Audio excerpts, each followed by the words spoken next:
தினம் ஒரு ஜெபம் என்கிற ஜெப வேலைக்கு நேராக இயேசு கிறிஸ்துவின் நாமத்தினாலே உங்களை வாழ்த்தி வரவேற்கிறேன். இன்றைய நாளுக்குரிய வசனம் சங்கீதங்களின் புஸ்தகம் 50வது சங்கீதம் வசனம் 15. ஆபத்து காலத்தில் என்னை நோக்கி கூப்பிடு, நான் உன்னை விடுவிப்பேன், நீ என்னை மகிமைப்படுத்துவாய்.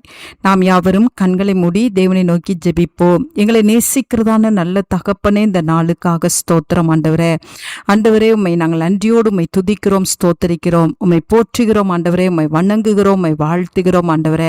இந்த நாளிலும் ஆண்டவரே, ஆபத்து காலத்தில் இருக்கிற உம்முடைய பிள்ளைகளை ஆண்டவரே விடுவிக்கிற தேவனாய் எங்கள் மத்தியிலே நீங்க இறங்கி வந்திருக்கிறீங்கப்பா, அதற்காய் ஸ்தோத்திரம். எந்த விதமான ஆபத்தாய் இருந்தாலும் ஆண்டவரே கர்த்தர் விடுவிக்கிறதுக்கு போதுமான தேவனாய் இருக்கிறீங்க சுவாமி. ஆபத்தின் பாதையிலே கடந்து போய்கொண்டிருக்கிற பிள்ளைகள், போராட்டத்தின் பாதையிலே கடந்து போய்கொண்டிருக்கிறவர்கள், மனவேதனையின் பாதையிலே கடந்து போய்கொண்டிருக்கிறவர்கள், பிரச்சனைகளின் பாதைகளிலே கடந்து போய்கொண்டிருக்கிறவர்கள் ஆண்டவரே கர்த்தர் இந்த நாளிலே உம்மை நோக்கி கூப்பிடும் பொழுது ஆண்டவரே கர்த்தர் அவர்களுடைய சத்தத்தை கேட்டு அவர்களை விடுவிக்கிற தேவனாய் நீங்க இறங்கி வந்திருக்கிறபடினால் நன்றி அப்பா. இந்த நாளில் அப்படிப்பட்ட பிள்ளைகளை கர்த்தர் விடுவிக்கும்படியாய் நாங்கள் ஜெபிக்கிறோம் ஆண்டவரே. உம்முடைய சமூகத்தில் எங்களை தாழ்த்துகிறோம் ஆண்டவரே.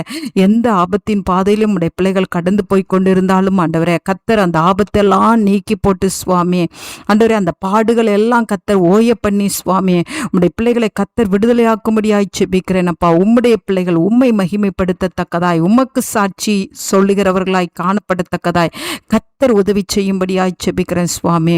ஆமாண்டவரே, கர்த்தர் அந்த நல்ல கிருபையை கர்த்தர் செய்கிறீங்கப்பா, அதற்காய் ஸ்தோத்திரம் ஆண்டவரே. தேவனை துதிக்கத்தக்கதான கிருபையை தாங்க, தேவனை போற்றத்தக்கதான கிருபையை தாங்க. அப்பொழுது உம்முடைய பிள்ளைகளுக்கு கர்த்தர் சடுதியாய் நீங்க ஆண்டவரே அற்புதங்களை செய்து ஆண்டவரே உம்முடைய பிள்ளைகளை மேன்மைப்படுத்துவீங்க, மகிமைப்படுத்துவீங்க, உம்முடைய பிள்ளைகளை புகழ்ச்சி ஆக்குவீங்க, அதற்காய் ஸ்தோத்திரம். வியாதியின் பாதையில கடந்து கொண்டு போய்கொண்டு இருக்கிற பிள்ளைகளுக்காக பாரத்தோடு ஜெபிக்கிறேன் சுவாமி. வியாதியின் பாதையை கர்த்தர் சீக்கிரமாய் மாற்றி போட்டு ஆண்டவரே உடைய பிள்ளைகள் மகிழ்ந்து கலிகூற உதவி செய்யுங்க. இயேசுவின் மூலம் ஜெபிக்கிறேன் நல்ல பிதாவே. ஆமேன், ஆமேன்.